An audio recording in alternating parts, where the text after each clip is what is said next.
گستاخانہ خاکے جو پہلے ایک دفعہ فتنہ بنا کر اور امت مسلمہ کے اندر یہ تشویش ایجاد کر چکے ہیں، چند سال پہلے دوبارہ انہیں پھر نشر کیا گیا ہے، اور وہ نگون بخت اور منکوب انسان، عوضی انسان، انسان نما شخص، انسانیت جو کھو چکا ہے، اپنی مسخ ہو چکا ہے، فرانس کا صدر، اس نے دوبارہ ان کی نمائش کروائی ہے، اور اس طرح ایام میلاد میں، ماہ ربیع میں یہ حرکت کر کے مسلمانوں کے دلوں کو جریحہ دار کیا ہے۔ نہایت شرمناک حرکت کی ہے، اور جو رد عمل مسلمانوں کا جواباً آیا ہے وہ اس سے بھی زیادہ شرمناک ہے۔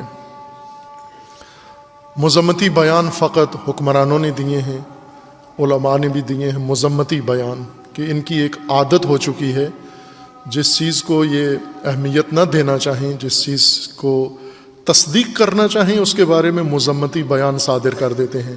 مذمتی بیان کا دوسرا معنی یہ بنتا ہے کہ ہمیں اس پر کوئی اعتراض نہیں ہے، آپ نے کیا ہے، آپ کرتے رہیں، ہم اظہار کر کے چپ ہو جائیں گے، اور آپ کے خلاف کوئی اقدام نہیں ہوگا۔ مذمتی بیان کا معنی یہ ہوتا ہے کہ کوئی اقدام آپ کے جرم کے خلاف نہیں ہوگا، اپنا جرم جاری رکھیں تسلسل کے ساتھ، اور یہ وہ جرم ہے جو مسلمانوں نے انجام دیا ہے۔ حالیہ دنوں میں کئی ایسے شرمناک واقعات رونما ہوئے ہیں۔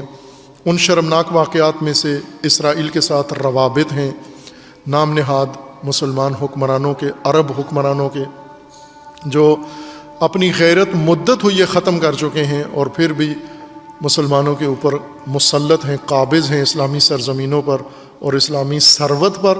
اور اب بے حیائی کی انتہا یہ ہے کہ انہوں نے اسرائیل کے ساتھ باقاعدہ رسمی علنی تعلقات قائم کر لیے ہیں، اور ایک ایک کر کے قائم کر رہے ہیں۔ اس کے مقابلے میں کوئی رد عمل نہ مسلمانوں کی طرف سے، نہ علماء کی جانب سے، نہ مفتیوں کی جانب سے۔ یہ اس کو جگا کے بھیجو، وضو کرنے جائے۔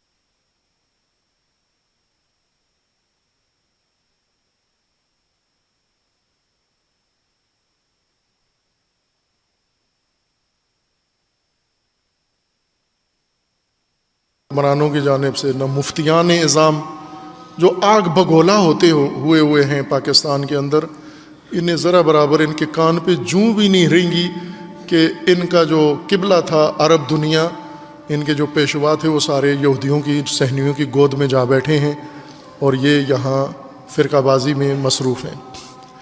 اسی طرح حکمرانوں نے نامناسب اس میں کردار ادا کیا، خصوصاً پاکستان کے حکمرانوں نے بہت ہی شرمناک رویہ اختیار کیا ہے اسرائیل کے ساتھ تعلقات کے حوالے سے، صحافیوں نے، اور اس کو مستقبل میں مشرق وسطیٰ میں امن کے لیے بڑے اچھا قدم قرار دیا ہے، اور گویا لگتا ہے کہ یہ بھی تیاریاں کر رہے ہیں اس ذلت میں اور اس لجن میں، اس گندگی میں چھلانگ لگانے کے لیے، یہ بھی تیاریاں کر رہے ہیں، اور ان پر دباؤ بھی ہے اور کر بھی دیں گے یہ کسی وقت۔